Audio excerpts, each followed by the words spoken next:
Buenas tardes, amigos de República. Estamos en la sección ABC República, que lo que pretendemos hacer es acercar autores y conocimiento a los usuarios, ¿no? Y en el marco de la Feria del Libro, que empieza el 13 de julio, invitamos a Francisco Alejandro Méndez. Es catedrático universitario, escritor, periodista, criador de perros, incluso campeón centroamericano de tenis de mesa. Gracias por venir. Pues muchísimas gracias por la invitación. Es una alegría que este año estemos celebrando los 50 años de la entrega del Premio Nobel de Literatura a Miguel Ángel de Asturias, y con mucho gusto conversaremos un rato sobre él. Vamos a empezar hablando de los mitos sobre Asturias y las cosas que se hablan de él. La primera pregunta que tengo es, ¿por qué le decían Gran Mollas? Bueno, Asturias era bastante delgadito de niño.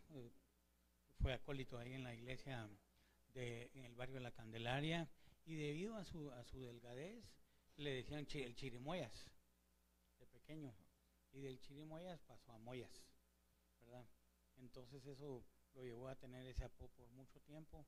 Más adelante, otro de sus apodos que lo conocieron internacionalmente fue el de Chompipón.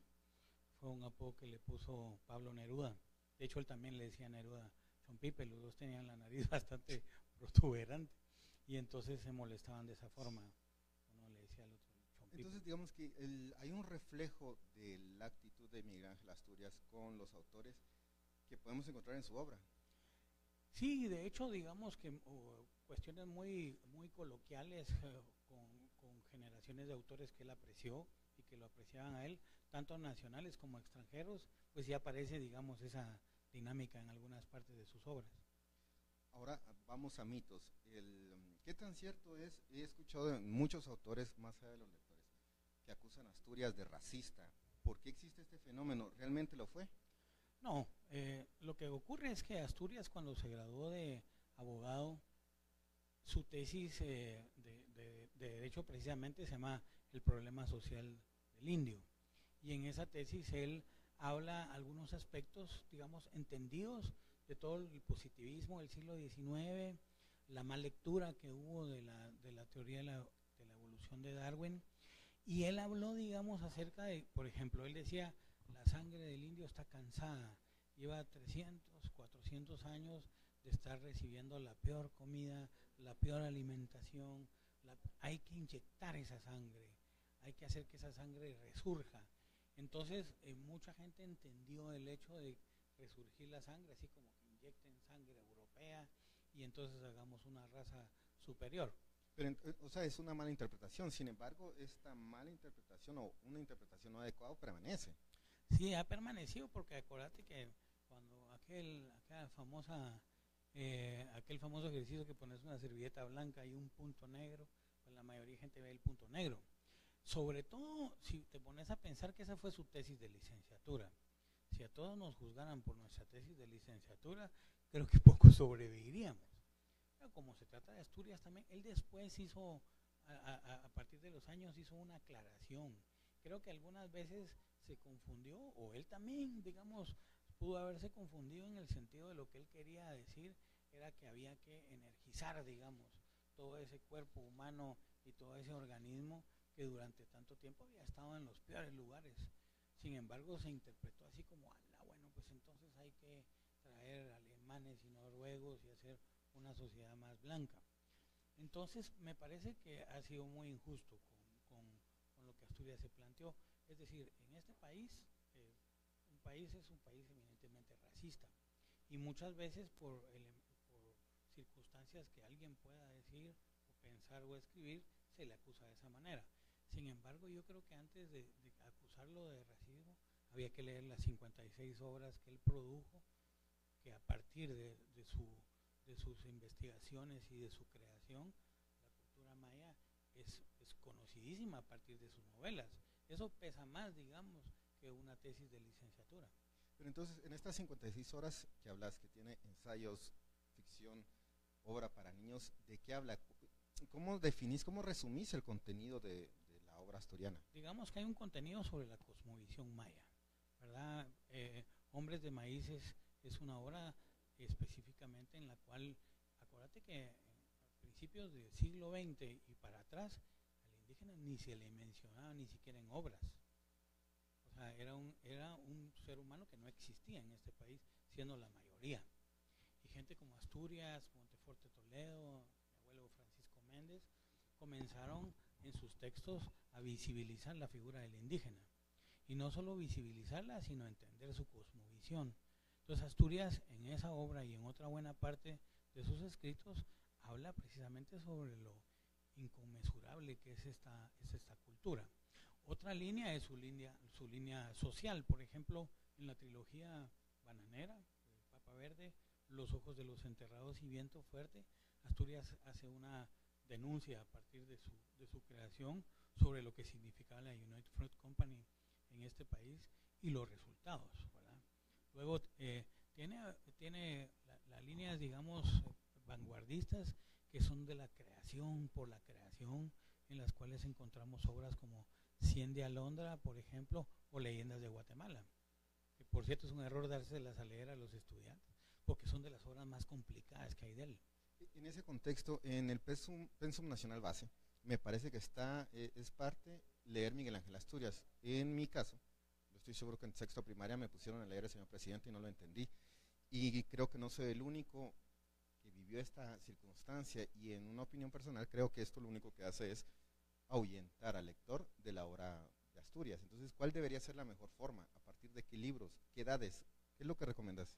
Sí, a mí me ha pasado lo mismo, y creo que a mucha gente nos pasó recibir una educación autoritaria en la que te ponían un libro, léalo, y no tenían ni la forma de explicártelo, y te daban libros que no eran, digamos, para determinadas edades. Entonces uno sale odiando, sobre todo literatura guatemalteca, porque te obligan y te dicen, la tenés que leer.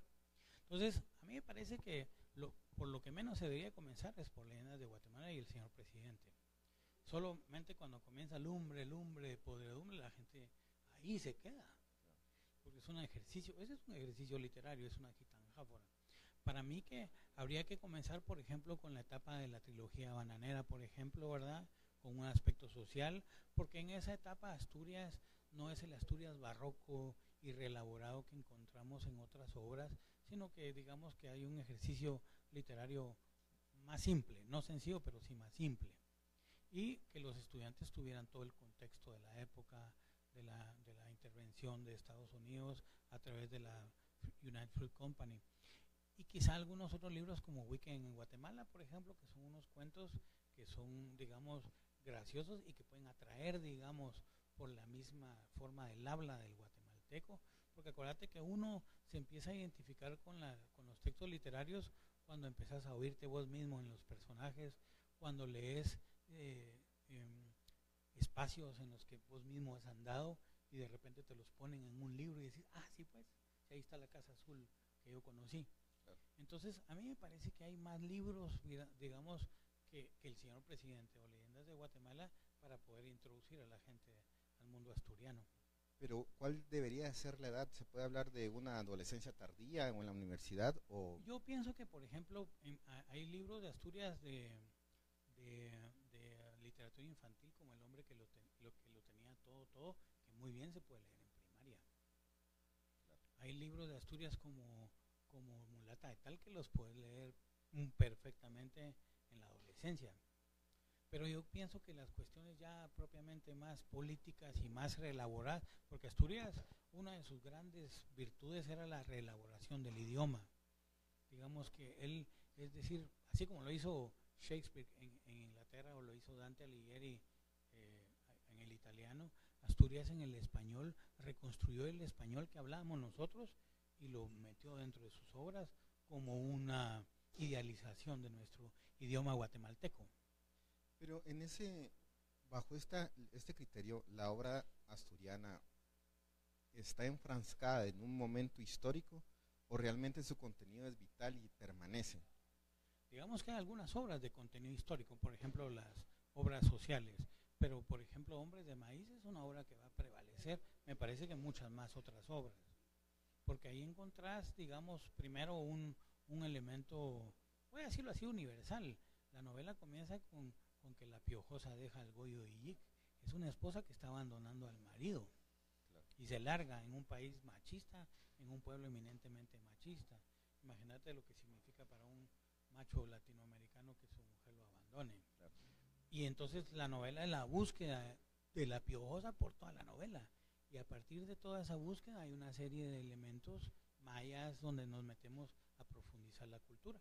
Eso es una cuestión universal, como el Quijote, la búsqueda de la Dulcinea, o como Dante que busca a la Beatriz por el infierno, por el purgatorio y el paraíso. Entonces, eso es universal. Y ahora, otra de las frases que se le atribuyen a Miguel Ángel Asturias, que antes de la entrevista me mencionabas, era esta frase que en Guatemala, solo que con otro tipo de lenguaje, pero que en Guatemala solo se puede vivir ebrio. ¿Cuál es esa historia? ¿Sí es real? Bueno, sí, resulta que Asturias decía que en Guatemala solamente loco y borracho se podía vivir, y mucha gente se lo ha tomado a pie juntillas. Sin embargo, la anécdota es la siguiente. Asturias conoció al poeta Ezra Pound. Pound es uno de los más grandes poetas checos norteamericanos de principios de siglo, y Pound, debido a su militancia política en algunos aspectos, lo metieron en Estados Unidos a la cárcel, pero los abogados hicieron todo lo posible para que lo metieran al manicomio. Él quería defender a unos sindicalistas gringos y lo acusaron de comunista, lo metieron a la cárcel, pero al final lo metieron al manicomio aduciendo locura. Entonces, Pound estuvo 10 años en el manicomio. Cuando Pound se encuentra con Asturias en Europa, en el furor de las vanguardias, Asturias le pregunta a Ezra Pound, le dice, mira, ¿y vos qué pensás de Estados Unidos? Entonces él le dice, mira, Estados Unidos es un país donde solo loco se puede vivir, recordando que estuvo en el manicomio. Entonces él le dice a Asturias, ¿qué pensás de tu país? Guatemala. Entonces él dice, es un país en el que solo loco y borracho se puede vivir, aduciendo, digamos, que la locura y el estado ebrio es una forma, digamos, de evadir una realidad. Y evadir una realidad significa, digamos, una realidad totalitaria. Acuérdate que le tocaron 2 o 3 dictaduras, a Asturias le quitaron la nacionalidad guatemalteca, lo expatriaron, digamos, lo volvieron una apátrida, le quitaron su pasaporte. Entonces él estuvo casi 8 años sin pasaporte, sin ser guatemalteco. Pablo Neruda le prestaba su pasaporte. La historia de Neruda. Sí, porque se parecían. Y como el otro no tenía ningún papel que lo identificara, muchas veces viajó con el nombre de Neftalí Reyes, que era el nombre original. Entonces, el hecho de que él se haya circunscrito a esta frase habla mucho precisamente de lo que significa ese amor-odio que se tiene por Guatemala cuando te sentís impotente ante poderes totalitarios. Y la Asturias se encuentra, según tengo entendido, en 2 editoriales. FIG y Piedra Santa me parece que son de las editoriales que distribuyen la obra de Asturias. Y ahora en que viene Firwa, y son los 50 años del premio Nobel, ¿Guatemala ha sido justa con Asturias? Mi punto de vista es que a Asturias le quedó pequeño el país. Digamos que yo creo que él fue un autor que nos sacó de la página roja en el año 67, cuando todo el mundo pensaba que aquí vivíamos con taparrabos en árboles y que no había leche, porque si vos vas a Europa todavía piensan mucha gente de esa forma.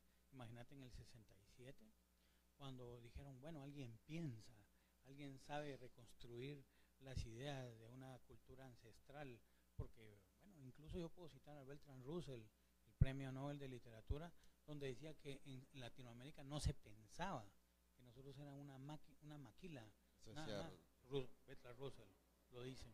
Entonces imagínate cuando Asturias gana el Nobel, ¿verdad? Y señalan en el mapa y dicen este país, Guatemala, de alguna otra manera el hecho de que su obra comienza a trascender y a traducirse a muchos idiomas, pues al final de cuentas comienza a crearse un imaginario en muchos países de lo que significa Guatemala y su cultura, con todo el horror, pero con toda la cultura en general.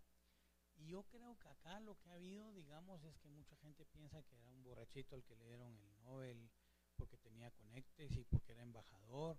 Mucha gente lo critica por muchas de sus ideas y lo que menos se hace es leerlo. Me acabas de decir precisamente que muchas veces aunque ha cambiado un poco en los colegios y las escuelas, pues no se enseñan más autores como Márquez, que no es que sea malo, pero no se empieza por lo nuestro. De hecho, si vos ves la estructura de los programas de literatura es Edad Media, Renacimiento, y hasta cuando ya la gente se va a graduar les dan literatura nacional, cuando debería ser todo un proceso desde el principio. Entonces a mí me parece que no ha habido, digamos, de parte de este país, como ocurre con otros países, que si vos vas a otros países, la gente, mira, en Nicaragua todo el mundo, la mayoría de gente lee a Rubén Darío, y es una referencia para los taxistas, Rubén Darío. Te subís a un taxi en Nicaragua y los taxistas han leído a Darío. En este país no. En este país, digamos, no solo con Asturias, sino con la mayoría de íconos que hemos tenido, como que hay un interés en olvidarlos, en destruirlos y muchas veces en tratar de borrarlos del mapa. Entonces creo que no ha sido justo. Tengo una curiosidad, las veces que has estado en Francia, ¿has estado en la tumba de Asturias? Sí, estuve ahí en Pierre Lachaise, enfrente está Jim Morrison, ¿verdad? Imagínate, hay dos grandes maestros ahí. Digamos que es un museo, es un cementerio como un centro turístico donde vos vas y pagas 8 euros y te vas a ver tumbas de autores universales, y no solo autores, sino pensadores y demás. Pero cuando te dan una guía donde dice cuáles son las tumbas más importantes, ahí está la de Asturias. De hecho, quería contarte que en París ahora está la ruta Asturias. ¿De qué trata? Se trata de que vos llegas la embajada ha hecho un poco el programa y algunas otras personas en las cuales vos llegas y te dan un mapa que vos lo puedes conectar a tu Waze y al GPS y comenzás a hacer toda la ruta de en la primera casa donde vivió Asturias, en donde iba a leer él, en donde se podía echar un par de copas de vino, en donde iba a escribir determinadas obras. Entonces puedes hacer recorrido en 2 días o en un día, haciendo unas paradas de 20, 25 minutos. Está la Plaza Guatemala, por ejemplo, donde se le va a poner un busto de Asturias. Entonces hay un recorrido por muchas partes de la vida de él. Entonces eso es muy interesante, aquí se debería hacer algo así. Sí, empezaron en la 14 Avenida. Empezamos por ahí y por Portalito. Pues bueno, muchas gracias, Francisco Alejandro. Gracias a los compañeros, a los lectores de República por participar con nosotros. Si tienen alguna duda o inquietud de artista que quieran que nosotros traigamos para entrevistar, de la disciplina que sea de su interés, por favor háganoslo saber. Y una vez más, feliz tarde.